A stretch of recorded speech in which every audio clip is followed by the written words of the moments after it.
This conference will now be recorded.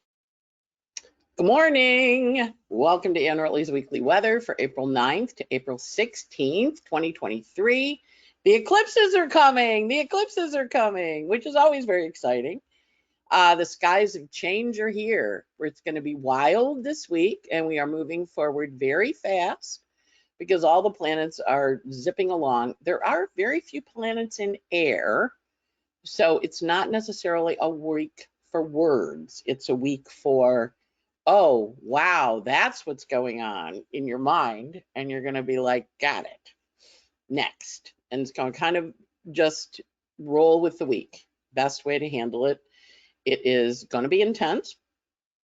We are in the approach to a new moon eclipse that's going to take place on the anaeretic degree, the last degree of Aries. And the last time we had this was 19 years ago. So think back to what you were doing 19 years ago, and then 19 years before that, because that's when the energy popped the last time. Every 19 years, the degrees are the same. So if you're ever having a particularly intense time, think about what was going back 19 years ago emotionally, because eclipses are all about our emotions. But as we approach to a new moon at the last degree of Aries, plus we have a couple of aspects that are initiating stuff. We're really killing, clearing, removing, letting go, emptying out, dumping old. Not that there's anything wrong with our old, but we're bringing in new. But really, the next 2 weeks are turbulent. Well, actually, the next 6 weeks are turbulent, but the release part now is big. And initiating and forward motion and fast, right? So hang on, button up, buckle up, buttercup. We're going forward. All right, so of course, last week we had, well, this is our list for the dates this week. We can see this week we have Venus going into Gemini, we have Venus trining Pluto, Sun and Jupiter meeting, and Venus and Saturn meeting. So we know there's a lot of Venus energy this week, and she shifts from Taurus into Gemini. So we're going to watch that shift, because then suddenly Venus is going to be able to talk. Right now, she's a little silent. She's just feeling. Last week, of course, we had the indictments where Trump pled not guilty. And of course, your intrepid astrologer was sitting here okay, pled guilty. So rising at that degree were 3 fixed stars. One was Afard, gives wisdom, musical and artistic appreciation, knowledge of human nature, strong passion, lack of self-control, immorality, sudden death by poison or drowning, problems with the law, love affair, and drugs. And of course, Donald has a Venus-Saturn aspect in his chart. There's also Aldeferra, which is crime, lying, stealing, suicide, unfortunate, Saturn and Mercury. And then Al-Jabah, which is wealth, sound judgment, cleverness, prone to violence, self-seeking, danger, loss, mutiny, neutral, Saturn and Mercury. So these were the fixed stars coming over the horizon at the moment of the plea. So I was like, oh, astrology rules. Off we go. We're not going to talk about it again until December when we have to go back to court. However, I was looking, now that we know what papers and indictments look like in Mr. Trump's chart, President Trump's chart, April 4th and May 4th and 5th for the Georgia indictments. Stay tuned. Pin that date. May 4th and 5th, the eclipses, bunch of planets in Libra in the 3rd house, which is the conversation, the phone call, and the people. So we're going to watch for it. Off we go. Next, we are in Mercury's retrograde shadow. So Mercury retrograde, we know it goes backwards and forwards. This year, Mercury is retrograde in Earth planets all year long, right? So when it's retrograde, it was in Capricorn. Now it's going to be retrograde in Taurus. In the fall, it's going to be retrograde in Virgo. Then it'll be retrograde in Capricorn and Sag in December timeframe. So we know with the Earth in retrograde positions in an Earth, with Mercury in retrograde positions in an Earth sign, he wants commitment. He wants to ground things. He wants to put things down on the ground and say, this is what's happening. And so you want to watch for that. It's very important. People are making commitments or ending them this week. And we have a big bunch of aspects for ending relationships. We also have a big bunch of aspects for new relationships coming in. And remember, when we get rid of something, nature, we have a vacuum, we have a space, and nature will throw things in. Now, with this eclipse, the eclipse energy is fast, quick, speedy. It's an Aries eclipse answering to an out of bounds Mars. And when the eclipse happens, Mars is in Cancer, so it will be the moon in Aries. That's the 19th. But we are leading up to it, and it is a very fast eclipse. So today, the moon's out of bounds in Sagittarius, then it will be in Capricorn, then it will be in Aquarius, then it'll be in Pisces, and then we have the new moon in Aries. So we're going through the part of the sky that's all about the winter. Think of it. Sagittarius is Northern Hemisphere. Sagittarius is Thanksgiving to Christmas. Capricorn's January. Aquarius is February. Pisces is March. And then we begin spring. So we're in a winter phase, releasing, and of course, we're finishing up the Jupiter for 12 years. Sun meets Jupiter this week and starts a new cycle, a new 12-year cycle. And, we initiate, but of course, when we initiate, there's things that we can't do anymore. We leave and go forward. And of course, Saturn's very active this week in Pisces, so we'll look at him. And we're just making choices, you have to kind of think of it as making choices. No right or wrong. Meditate, be quiet, listen to your heart, do your moon, whatever your moon is by sign and placement.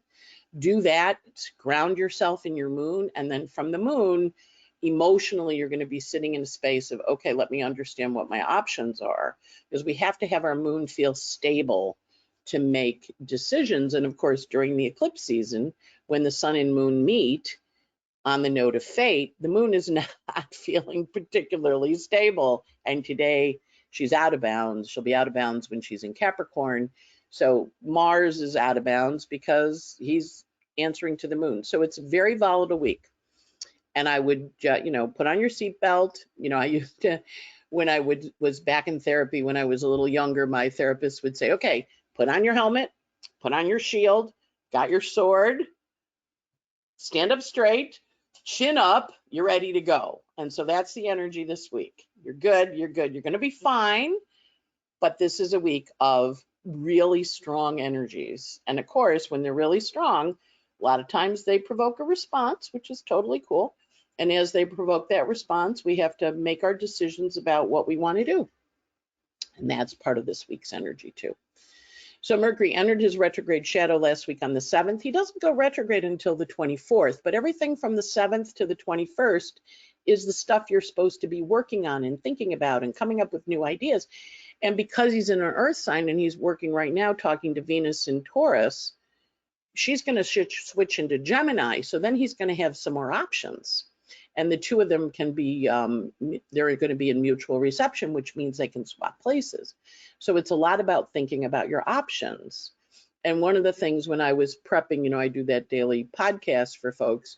One of the things I was reminded of, it was a few years ago, and I had a roll of people, probably about 6 or 7 of them come, and they had all studied with this particular yoga guru guy who had been doing bad things. Sexually, with his I guess, accolade students, people that studied under him.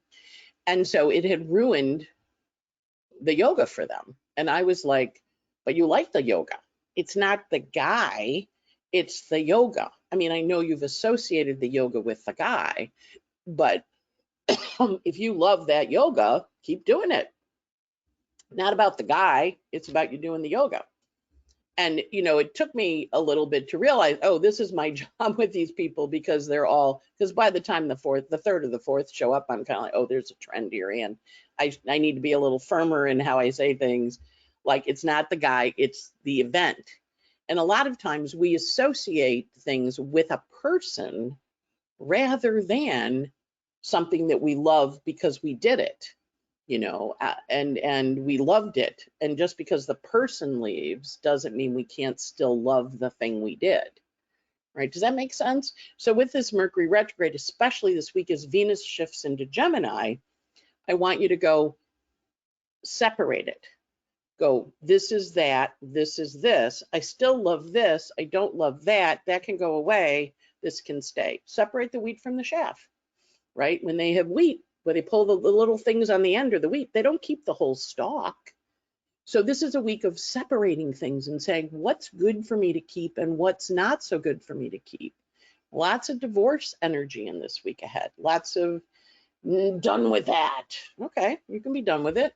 Don't burn your bridges, just walk away, you know. But with the Mercury retrograde, we're reconsidering decisions and stuff since April 7th to the 21st, when Mercury goes retrograde, is all about us understanding what that story is. Okay, so first up, Uranus conjunct Juno. This is on Monday. Juno is the planet of partnership and marriage. Uranus is the planet of breakups and divorces and separations. But it's also the planet where we get together with folks. So Sun Uranus, there can be unique partnerships formed because Juno wants to partner, Uranus wants a change. So you can watch for partnerships coming in, you can watch for partnerships going out. When we see this, notice there's very little air in the sky. It's a feeling, it's a feeling. It's not necessarily got words. Mercury's in his retrograde shadow, right? So we're going to watch for news, breakups. We're going to hear about breakups. We're going to hear about separations. And of course, I always pay attention to the news before I do this podcast. I mean, I'm always paying attention to the news, but word is on the street, of course, we don't know for sure because she doesn't talk, that Taylor Swift and her boyfriend of 6 years have broken up. And that kind of fits with the Uranus Taurus there. There's a lot of Swifties out there, and I'm sure they're all on the case. But that Juno Uranus also, if it isn't a breakup, because it is in Mercury's retrograde shadow, it is a renegotiation of the relationship, which is another way to think of it. So it doesn't have to be a breakup, but generally when this aspect's in the sky, there's big news about breakups. A few years back, it was Susan Sarandon breaking up with Tim Robbins. And I have little crushes on folks. And I had a crush on them as a couple because they met on Bull Durham and they were so cute. And I pulled the charts and looked and I went, oh, she left him. Huh, all right. And then it came out she was, having a thing with the ping pong guy, ping pong table guy. He had ping pong tables in New York. And, so looking, of course, I heard the rumor last night, pulled Taylor's chart and looked and went, lots going on in here. So we'll find out. We'll hear of other separations. If you've been on the edge about something, this is when it changes. If you've been hanging on by a thread, remember eclipses are like, we're done here. This is a letting go of a partnership. It can be a partnership with your body too. It can be a partnership with habits because Uranus and Taurus is about the habits we have and Juno is saying break those habits. So we're going to watch for it. It is in the 11th house of very public news. So it will be public. You're not going to miss it, but just pay attention. And of course, I noticed it last week, maybe Friday. And then, I saw the aspects. I'm like, oh, yeah, there we go. So we'll see who else, hits the skids this week or who commits to things, because this is also a commitment energy, because Uranus and Juno wants to form new partnerships. Remember, Juno is all about June, so she rules the brides. That's why everybody gets married in June in honor of, not everybody, but June is a big day for brides, big month for brides, because of the partnering energy. So we'll watch for partnerships changing, shifting, and notice Venus is the very last degree, the anaeretic degree of Taurus, and she rules those planets. So we'll see, and it doesn't have to mean forever because it is happening on a Mercury retrograde, but watch for the news because we should have some also renegotiation of partnerships. So if you got stuff at 17, big deal. Next up, Venus enters Gemini. There she goes. There's our girl. She's heading into Gemini. She's done with Taurus. She's going to be in Gemini for the month, and then she will shift into Cancer. But as she goes into Gemini, Mercury and her are now in mutual reception. Mercury's in her sign. Venus is in his sign. They can swap places. So this is helpful. Venus in Gemini also says you have some options here. And now suddenly you see we have a little more air in the sky. This one, no air, a lot of emotions. Air comes in, Venus shifts, we ground it a little bit better. but it is action oriented. Venus in Gemini is about choices, options, and where we're going. And the moon is out of bounds in this chart, which means that we're going to have out of bounds energy. We also see the moon in a trine here to the sun and Jupiter, who are about to meet in a little bit. So Venus in Gemini says, you know, go forward, figure out where you're headed. What's the new chapter? That's going to happen on Tuesday. Right after Venus goes into Gemini, she's going to trine Pluto. So remember, everybody, when they enter a new sign now, is going to be activating the Saturn, the Pluto, and any early planets. Mars has moved along a little bit, but Venus is going to be trining Pluto. She's also going to be squaring Saturn. And this will be a habit that we're going to watch, or not a habit, a pattern we're going to watch, you know, as the two of them dance. Because Saturn goes up to 7 and then he goes back to 0. And Venus is going to talk to Pluto in a positive way. And she's going to say, hey, Pluto, how about we do this? How about we team up to do this? So there's a very good opportunity for an invitation on Tuesday. But Venus is also squaring Saturn in the sky, which is making choices about how we're going to proceed. And Saturn in Pisces is saying, you know, you've had this commitment for the last 6 years when I was in my favorite signs, and now that I'm in Pisces, do you want to dissolve those commitments and release them? Let them go. You want a new dream. What's your new dream? So the energy is very focused on what is that new dream that we're working with. And with Juno and Uranus having met the day before, while Venus was in Taurus, right? They met here. They met while Venus was at the last degree of Taurus.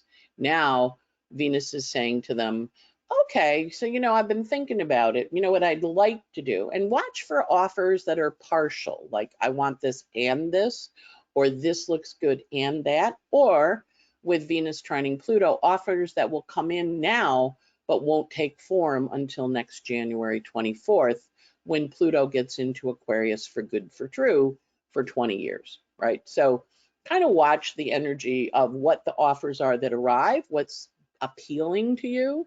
And remember, I cast this chart for DC, apply it to your own chart. You know, where are you getting an offer? But with Venus squaring Saturn a couple bits later, where do you maybe have to let go of some of the stuff you're working on? Next up, Sun-Jupiter conjunction. Now remember, Jupiter went into Aries last year, but he went into Aries in May. And so even though he went into Aries, he got as high as 7. He didn't really get stuff launched. Then he went back into Aries on December 21st of last year. And now he's met the sun. So the sun comes and meets up with Jupiter, which is once every 12. Sun meets Jupiter once a year, but he is starting a new 12-year cycle with Jupiter.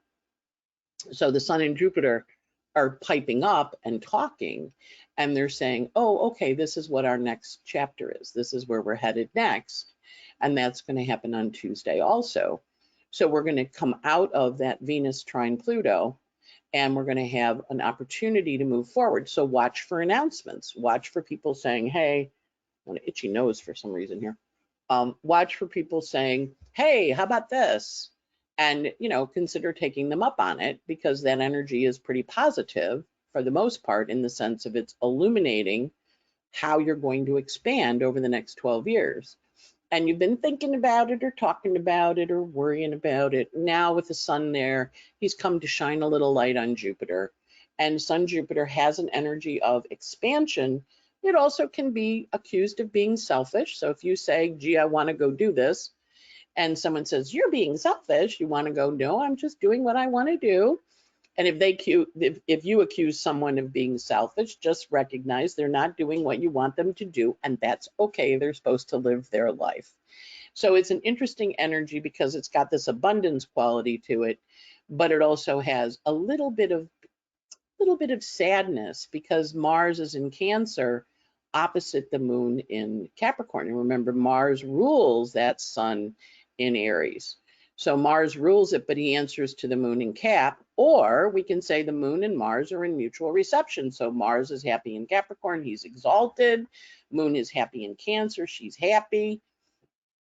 Moon's trining the node, you really want to do this. Moon's quincunx the Venus. You're not 100% sure you should. You should. But no holding other people back if they're saying they have to go do stuff.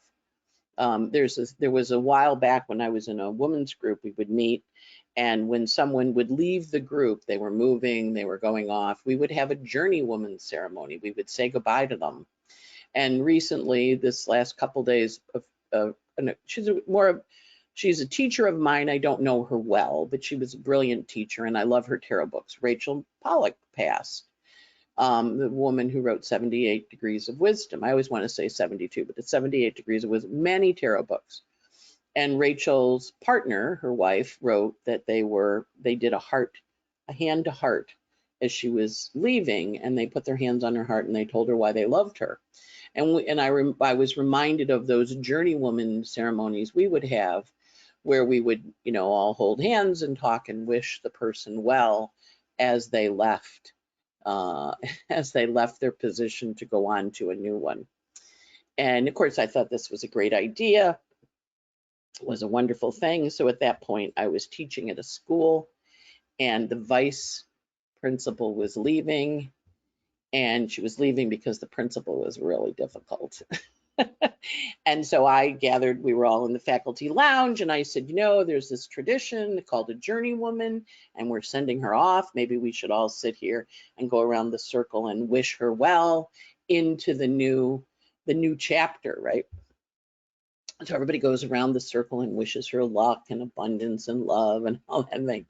And we get to the end, and the last one, right before we're done, is a young secretary person, very earnest and fulfilled and happy, and remember, the reason this woman was leaving is because the president was such a difficult woman to work with.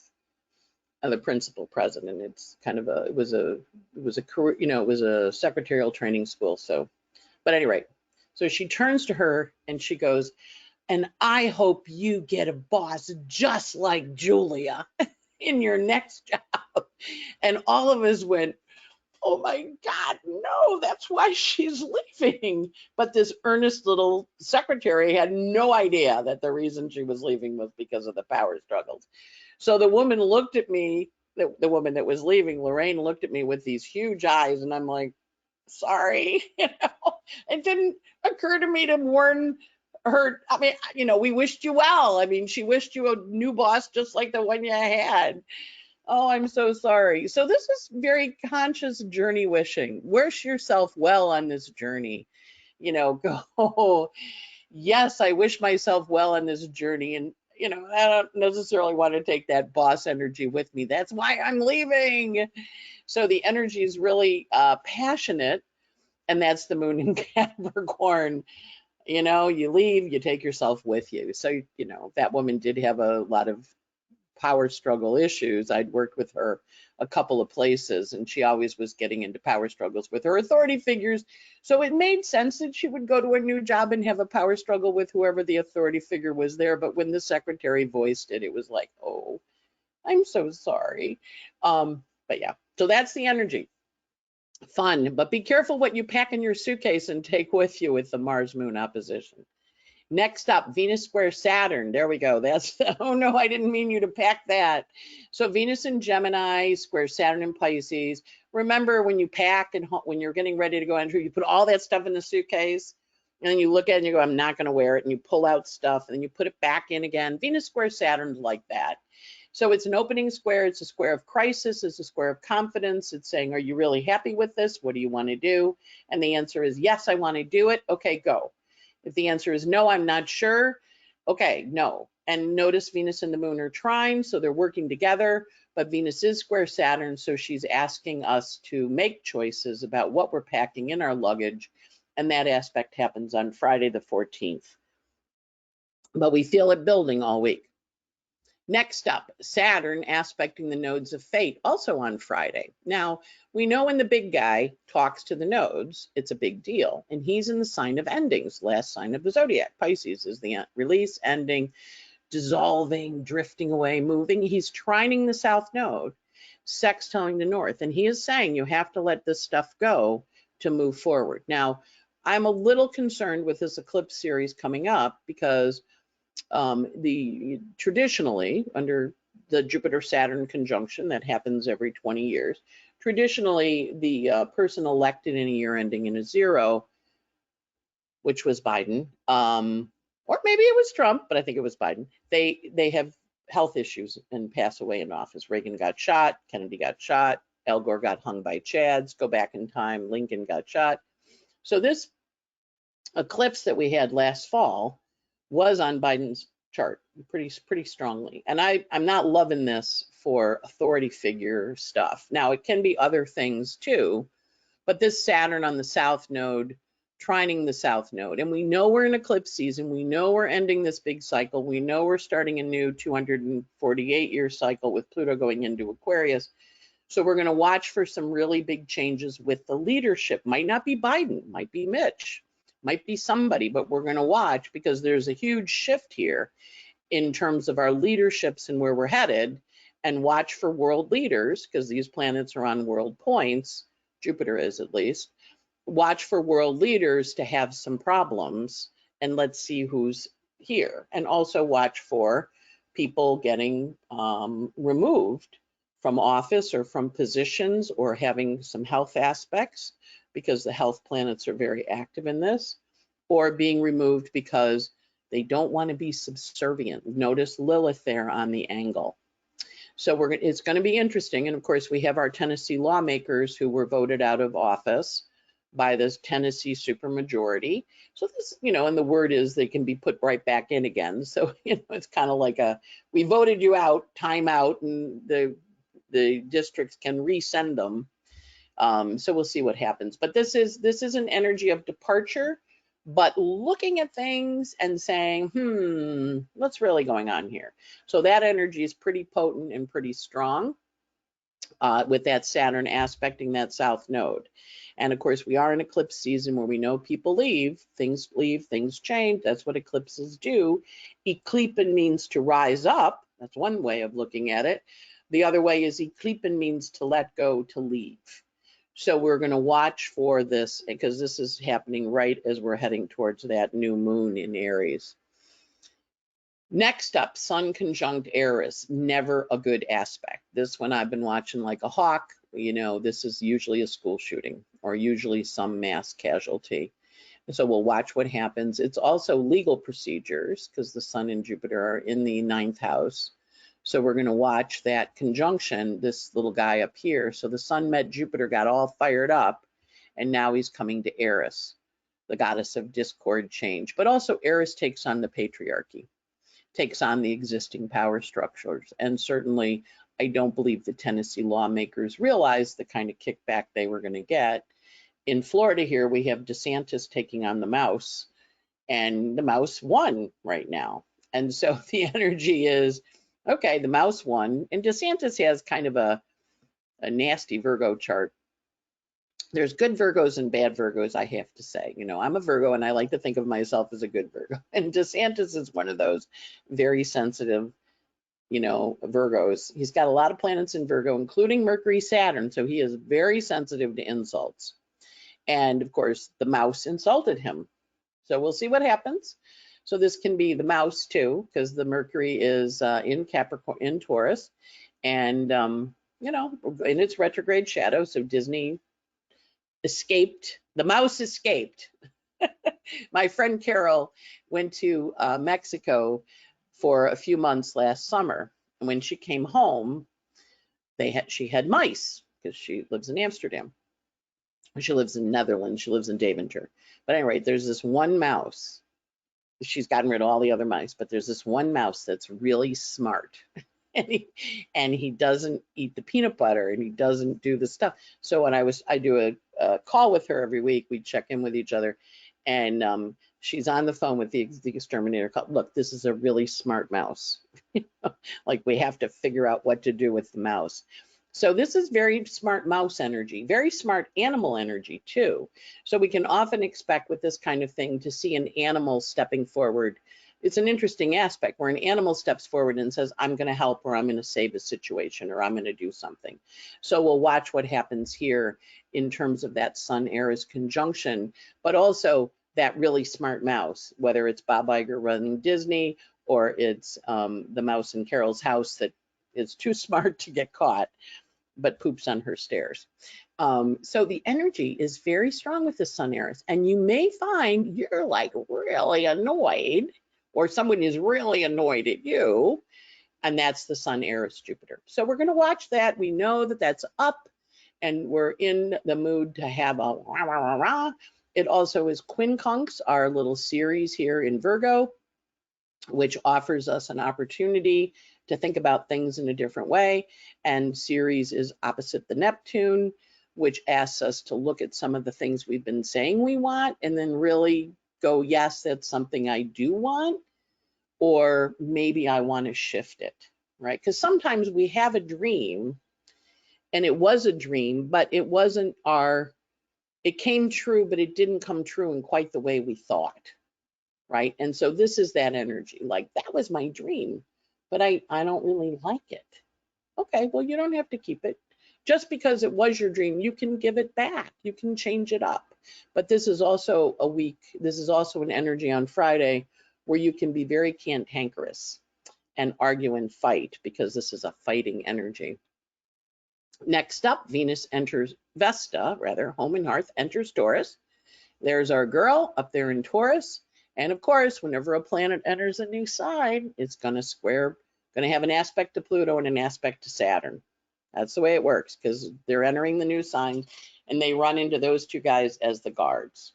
So Vesta enters Taurus, which is home and hearth and body and what you love and how you want to take care of it. Take care of your temple. And then right behind it, Pluto and Vesta have a square. So we see that Vesta squaring Pluto, and we know that there's an energy of transformation and change that's going to take place. That will be next Sunday, and we're going to watch for that and kind of go, okay, this is how it works. This is what the changes are. So kind of pay attention. It's a busy week. We are in eclipse season. Lots of things leaving, separating, moving on. Things that have been hanging on very tightly. You know, their grasp is loosening. It's a very bad week for mental health for people. So if you are prone to picking up substances when you are depressed or something, double down on your taking care of yourself, double down on your moon, supporting your moon, get to the meetings, just know, might be you have to kind of get through the second, not the day, just through the second. You can do it. But the energy is pretty volatile with that Mars kind of taken off. And so we want to kind of honor that we are working, and particularly at the end there when Pluto squares Vesta, it can show up as a bit of overdoing, I guess is the right way to think of it. And that's it for that. So if we look at the energy for the week, the Sun, as we mentioned, is in Aries, and it goes from 20 Aries to 27 Aries. We talked about the Jupiter conjunction with the Sun. The Sun is also squaring Pallas Athena, so we're going to be re-evaluating our strategic approaches. That's going to be on the 12th. And of course, she does meet up with Aries. She also has an energy of, the Sun also has an adjusting energy to Neptune of a semi-sextile on the 16th, which encourages us to take a spiritual approach. That's also a semi-sextile, is picking up bad drug habits and bad habits of excess. And remember, everybody has Neptune somewhere in their chart. So your excess might be shopping. My excess is potato chips, So everybody's got an excess somewhere. So watch for that excess energy next weekend. Mercury is slow because he's entering his retrograde shadow. He only goes 3 degrees this week. He goes from 7 through 14 and a half, and he doesn't have a lot of aspects. He does have that breakup energy on the 9th, where there's a commitment to breaking up, and then of course the Mercury the Vesta Uranus aspect. So there's a commitment to it. Venus this week runs from 29 Taurus to 5 Gemini, and she has her entrance into Gemini. She trines Pluto. She squares Saturn. She also has a conversation with the nodes of fate on the 14th, and it's an adjusting conversation. Ooh, thunder. Okay. Guess Venus is mad. She has an adjusting conversation on the 14th to the nodes. Jupiter not doing much. He meets the sun, but basically he's kind of hanging out. Saturn on the nodes, that's a biggie. That's the 14th. And because it's a south node in Scorpio and it's Saturn trine, it does suggest older people leaving, especially people with chronic health things. And or Saturn in Pisces is drug overdoses. So that one does, I've seen that a few times with drug overdoses of famous people when that energy hits that south node. And we've been seeing a lot of opioid and fentanyl overdoses anyway with Scorpio south node. We also have Juno meeting up with Uranus. That one is the breakup aspect on the 10th. And Neptune opposite Ceres encourages us to take and change new patterns. That also happens on the 10th. Pluto square Vesta is, packing up your stuff and moving. And Vesta moving into Taurus is a new home energy. We also have Pallas Athena parallel Aries, the goddess of discord. Now that's an interesting one. And sometimes what that is somebody and they have a certain way of behaving and you want to be done with them. And so what you do is you let them do that excess thing till they get to the point of enormous frustration, and then they stomp off, and you go, okay, well, that helped. They're gone. So that it's a little sneaky Pete way, but it does work. They stomp off, and then you just don't call them back again. You have the fight, you break up, and I've had people say this to me, and I just didn't want to call them again, so I didn't. Like, all right, that's that energy. So we'll watch for that too as part of the energy of the week. It's a really interesting week, not an easy week. Not an easy week. So schedule yourself lightly if you can. And of course, you're probably not going to be scheduled lightly just because it's not an easy week. But remember, the eclipses are coming. Everybody's in a heightened emotional state. Situations that have been existing for a while pop and separate. I will point you to Susan Miller's website, Astrology Zone. She has an excellent article. I don't know if it's still there, but I used to send people there all the time. She has an excellent article on eclipses and what they do. And she really steps you through the emotional component of them. And they are very emotional. And this one's going to be a pretty big emotional one because it's at the last degree of Aries, which is squaring our Pluto, not quite finished being in Capricorn, right? So it is some big change in the United States because it's squaring that aspect, but it's also a big change around the world, right? Because it's the anaeretic degree, but we're not finished with Pluto in Capricorn, so he's going to come back and square that eclipse degree 3 more times. Yeah, 3 more times. So watch it. It's a hot degree, and it also is going to bring up stuff from the fall of November of '82. And it's also going to bring up stuff from last October 22nd. So it's kind of big. And just remember to breathe. These are all transits. They do go away. And as long as you're here, you just kind of go, okay, there's a wave coming. And I used to be in the water a lot on the ocean when I rented a house on Fire Island. The waves are coming, right? And you see a wave and you have an option. You can stand there and have it whack you. You can jump up and you can go out past where the waves break. You can jump up or you can dive into it. There's a few options. So, kind of think about like how you want to approach it as this wave of energy comes towards your body. So this week we have Easter Sunday. Today the moon is in Sagittarius. It'll be in Sagittarius on Monday. It'll be in Sagittarius going void at 6:48 Tuesday morning. And it goes void with a square to Neptune. The moon is void from 6:48 to 1:33 p.m. on Tuesday afternoon. Then it goes into Capricorn. It's in Capricorn Tuesday. Wednesday goes void at 10:14 a.m. on Thursday. And it goes void, moon goes void in Capricorn with the sextile to Neptune. It's void from 10:14 to 4:42 p.m. So that's an energy, and then it goes into Aquarius, which is when Passover ends. And then moon's in Aquarius Thursday night, Friday, Saturday, and it goes void at 11:16 a.m. Saturday morning, and it is void until 6:57 p.m. Saturday evening. These are all East Coast times, and it goes void with a sextile to Jupiter. Then it enters Pisces. It's in Pisces the 15th, the 16th, Orthodox Easter, going void on Monday the 17th at 2:57 p.m.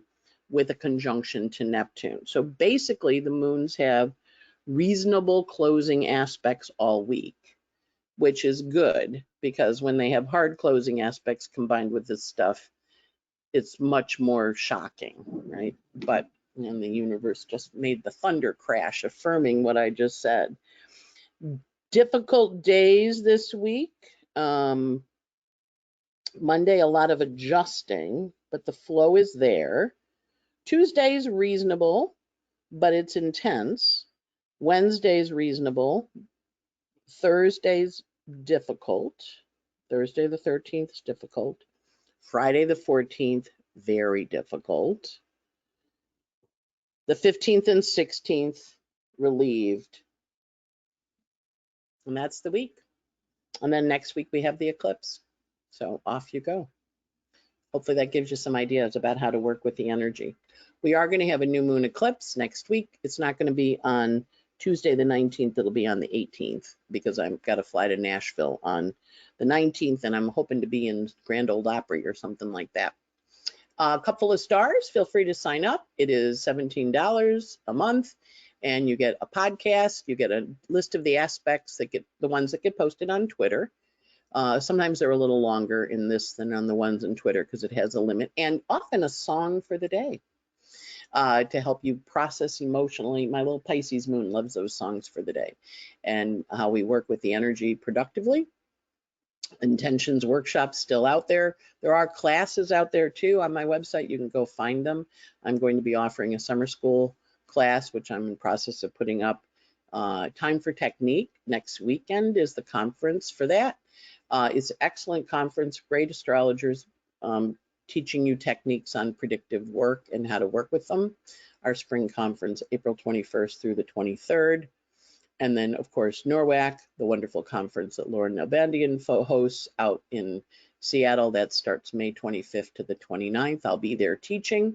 And then last but not least, Astrology, Consciousness, and the Great Shift in Omega. Registration's open. You can sign up and go. And hopefully that gives you some ideas about how to work with the energy of the week and helps you process and stay focused. And just remember, these are transits, and they are transits of change, and we are having lots and lots of change in the sky, which means we have lots of change down here on Earth. But more importantly, you know, everybody's going through these, so recognize they're all having them somewhere in their charts. So be kind if you can, and if you can't, be quiet, because it's consequence time, right? So consequences of actions taken or not taken. I was raised Catholic.